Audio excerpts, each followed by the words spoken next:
दोस्तों, क्या विपक्ष के वोट चोरी कैंपेन को एनडीए वालों का भी सपोर्ट मिल रहा है? जी हाँ, क्या एनडीए वाले भी गुपचुप तरीके से, शांति से ही सही, पर्दे के पीछे से ही सही, कान में ही सही, लेकिन खुसखुसा रहे हैं, या फिर विपक्षी पार्टियों को थैंक यू बोल रहे हैं कि चलिए हम तो ना सही लेकिन कम से कम आप तो इस मुद्दे को उठा पाए? दोस्तों, देश के पूर्व मुख्य चुनाव आयुक्त राजीव कुमार के लिए एफआईआर की मांग क्यों उठने लगी है, सब कुछ मैं आपको तफसील से बताती हूँ। जल्दी आपके सामने बिना लाग लपेट खबर रख देती हूँ। दोस्तों, ये तो बात सही है कि एसआईआर के मुद्दे पर और चुनाव में कथित तौर पर जो भी आरोप धांधली के राहुल गांधी लगा रहे हैं, उसको एक मुद्दा बनाने में न केवल कांग्रेस पार्टी बल्कि तमाम विपक्षी दल कामयाब रहे हैं। इनफैक्ट मुझे लगता है कि समाजवादी पार्टी, टीएमसी और जितने भी दल हैं जो भी संसद में बहुत मजबूत हैं संख्या बल में, सबसे बड़ी पार्टी तो विपक्ष में कांग्रेस पार्टी है, उसके बाद समाजवादी पार्टी, उसके बाद टीएमसी, इन तीनों पार्टियों ने बहुत ही मजबूती से प्रोटेस्ट में सड़क पर उतरकर अपनी मौजूदगी दर्ज कराई। वहीं दोस्तों, टीएमसी के एक सांसद हैं जो बिल्कुल अलग तरह की बात बोल रहे हैं। दोस्तों, टीएमसी के सांसद हैं साकेत गोखले। इन्होंने देखिए एक बात बोली और इनके हिसाब से कुछ एनडीए वाले इनके पास आए हैं और इनको थैंक यू बोल रहे हैं कि चलिए कम से कम हम नहीं तो कम से कम आप तो हमारा मुद्दा उठा रहे हैं। देखिए दोस्तों, साकेत गोखले ने लिखा है, बिना उन लोगों का नाम लिए, without taking any names, must disclose that multiple NDA partner MPs coming to us in the opposition and thanking us privately for raising the ECI SIR vote चोरी इशू। मतलब साकेत गोखले कह रहे हैं कि ऐसे बहुत से मल्टीपल एनडीए पार्टनर्स हैं, मतलब बहुत से एनडीए के सहयोगी हैं जो उनके पास आ रहे हैं और विपक्ष को थैंक यू बोल रहे हैं प्राइवेटली, मतलब निजी तौर पर थैंक यू बोल रहे हैं, ऑफिशियली तो नहीं बोल सकते, कि थैंक यू कि आपने चुनाव आयोग के खिलाफ एसआईआर का मुद्दा और वोट चोरी का मुद्दा उठाया। ये उनको डर है, आगे लिखते हैं साकेत गोखले, देयर फियर, मतलब उनको डर है, that BJP will use ECI to steal their parties also like they did in Maharashtra. मतलब ये सहयोगी दल इस बात के लिए डरे हुए हैं कि बीजेपी चुनाव आयोग का इस्तेमाल करके उनकी पार्टी वैसे ही चुरा लेगी जैसे महाराष्ट्र में चुराई गई। महाराष्ट्र में क्या हुआ आप जानते हैं दोस्तों, एकनाथ शिंदे ने उद्धव ठाकरे से उनकी पिता की बनाई हुई पार्टी ले ली, और शरद पवार जिन्होंने अपनी पूरी जीवन खपा दिया एनसीपी बनाने में, उनके भतीजे अजित पवार ने उनकी बनाई हुई पार्टी हथिया ली। और सबके सामने हुआ है ये, ऐसा नहीं है कि पर्दे के पीछे हुआ है। मतलब खुद उद्धव ठाकरे को उनकी सरकार से बेदखल करके एकनाथ शिंदे सीएम बन गए, और उसके बाद जो हुआ वो तो खैर आप सब जानते ही हैं। लेकिन अब साकेत गोखले लिख रहे हैं, जो कि खुद टीएमसी के सांसद हैं राज्यसभा के, वो ये कह रहे हैं कि कई एनडीए के एलाइज, एनडीए के सहयोगी उनके पास आकर थैंक यू बोल रहे हैं कि चलिए हम ना सही तो कम से कम आप तो चुनाव आयोग को लेकर ये मामला उठा रहे हैं, क्योंकि हमें डर है कि जो महाराष्ट्र में बीजेपी ने बाकी पार्टियों के साथ किया वो हमारे साथ भी किया जा सकता है। आगे साकेत गोखले लिखते हैं, BJP is the only party defending the ECI. BJP एक लौती पार्टी है जो चुनाव आयोग को डिफेंड कर रही है।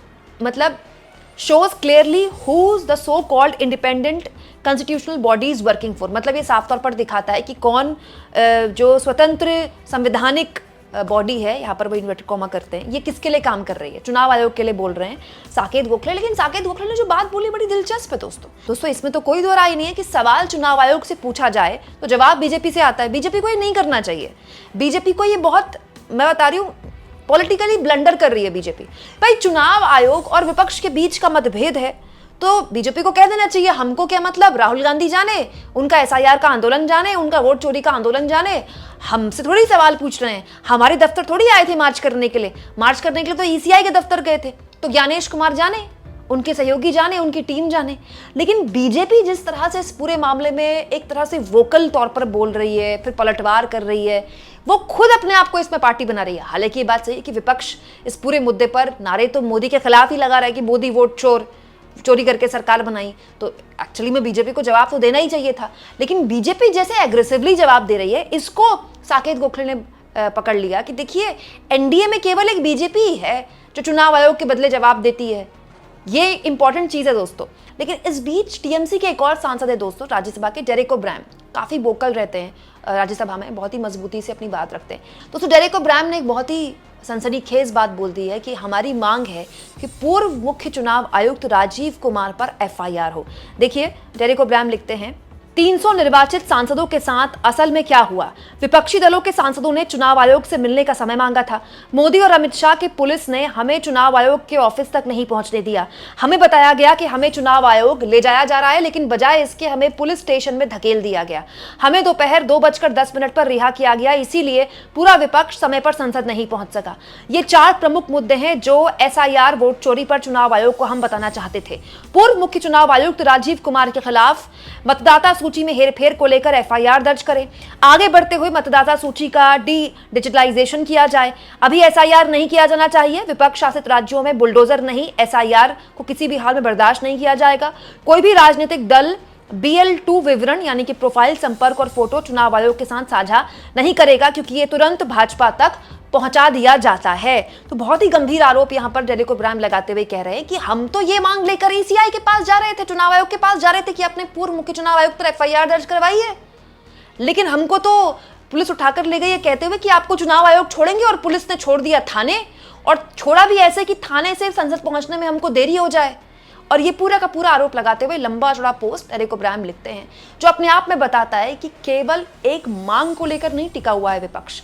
हर पार्टी अपने अपने स्तर पर इस मामले को उठा रही है कि भाई हम तो डिटेल्स नहीं देंगे चुनाव आयोग को, क्योंकि चुनाव आयोग को हम डिटेल्स देते हैं वो भाजपा तक पहुंचा देती है। हम तो कहेंगे कि राजीव कुमार को गिरफ्तार करो। राहुल गांधी का अपना अलग कैंपेन है। अखिलेश यादव तो बहुत पहले से ही बात कह रहे हैं। 2 दिन से उनकी वो पुरानी बोली हुई बात फिर वायरल हो गई। अखिलेश यादव ये कहते हैं कि चुनाव आयोग राहुल गांधी से कहता है कि आप एफिडेविट साइन करो। मैं 18,000 फर्जी वोटों का एफिडेविट दे चुका हूं। समाजवादी पार्टी एफिडेविट दे चुकी है चुनाव आयोग को। चुनाव आयोग बताए कि उसने क्या एक्शन लिया है। तो हर पार्टी के पास, खासतौर पर लोकसभा में जो बड़े दल है विपक्ष के, उनके पास बोलने के लिए अपने अपने स्तर पर जो पॉइंट्स हैं वो सीधे चुनाव आयोग को निशाने पर लेते हैं। लेकिन जवाब कहां से आता है? बीजेपी की तरफ से। शायद यही बात साकेत गोखले पकड़ लेते हैं और वो कहते हैं कि देखिए अब तो एनडीए के सहयोगी भी कह रहे हैं थैंक यू इंडिया कि आपने ये मुद्दा उठा लिया। दोस्तों, जिस तरह से ये मामला बढ़ रहा है, देखिए जो एसआईआर का मुद्दा है, आज डीएमके इसका विरोध कर रही है, दक्षिण भारत की पार्टी, एमके स्टालिन की पार्टी, लेकिन कल को चंद्रबाबू नायडू को भी ये फेस करना है। चंद्रबाबू नायडू के राज्य में भी एसआईआर होगा, तो चंद्रबाबू नायडू क्या अपने राज्य में वोटर लिस्ट बदलते हुए झेल जाएंगे? और चंद्रबाबू नायडू को तो केंद्र की राजनीति भी नहीं करनी, उनको तो राज्य की राजनीति करनी है। और उनका जो आने वाला पूरा फोकस है वो अपने बेटे को अपना दल सौंपना है, अपने बेटे को अपना उत्तराधिकारी बनाना है, जिसके लिए वो तैयारी भी कर रहे हैं। उनका बेटा तैयार भी हो रहा है। तो फिर चंद्रबाबू नायडू अपने बेटे की भविष्य की राजनीति एक ऐसे आंध्र प्रदेश में कैसे देखते हैं जहां पर एसआईआर होता है और वोटर लिस्ट पूरी तरह से बदल जाती है? कायदा कुछ दिन पहले मैंने आपको विस्तार से इस वीडियो में बताया भी था दोस्तों कि कैसे टीडीपी यानी कि चंद्रबाबू नायडू की पार्टी का एक डेलीगेशन चुनाव आयोग से मिलकर एसआईआर को लेकर अपनी घोर आपत्तियां दर्ज कराते हुए कह चुका है कि इस तरह का कोई भी एक्सरसाइज 6 महीने पहले कंप्लीट हो जानी चाहिए। मतलब टीडीपी ने इतना जबरदस्त इस एसआईआर का पहले ही लिखित तौर पर विरोध कर दिया है, ठीक उसी भाषा में जिस भाषा में इंडिया गठबंधन कर रहा है। तो ये एक ऐसा मुद्दा है जिसको लेकर एनडीए के सहयोगियों में कोई बहुत कंफर्टेबल पोजीशन में नहीं है। याद कीजिएगा जब एसआईआर हो रहा था नया नया और संसद शुरू हुई थी, संसद के परिसर के अंदर एक जेडीयू के सांसद ने इस मामले का विरोध कर दिया था और कह दिया था कि मुझे डॉक्यूमेंट्स देने में 10 दिन लग गए, तो फिर चुनाव आयोग कैसे गरीब लोगों से ऐसे डॉक्यूमेंट्स मांग रहा है? चुनाव आयोग को कोई ज्ञान नहीं है। बाद में जेडीयू ने उनको नोटिस थमा दिया कि आप जवाब दीजिए इस मामले। आप इस मुद्दे पर क्या सोचते हैं? कमेंट बॉक्स में जरूर लिखें और जितना हो सके दोस्तों चैनल को शेयर भी करें, सब्सक्राइब भी करें और थैंक्स और ज्वाइन, ये 2 ऑप्शन है जिसके जरिए अगर आप चाहें तो आर्थिक तौर पर भी चैनल के हाथ मजबूत कर सकते हैं।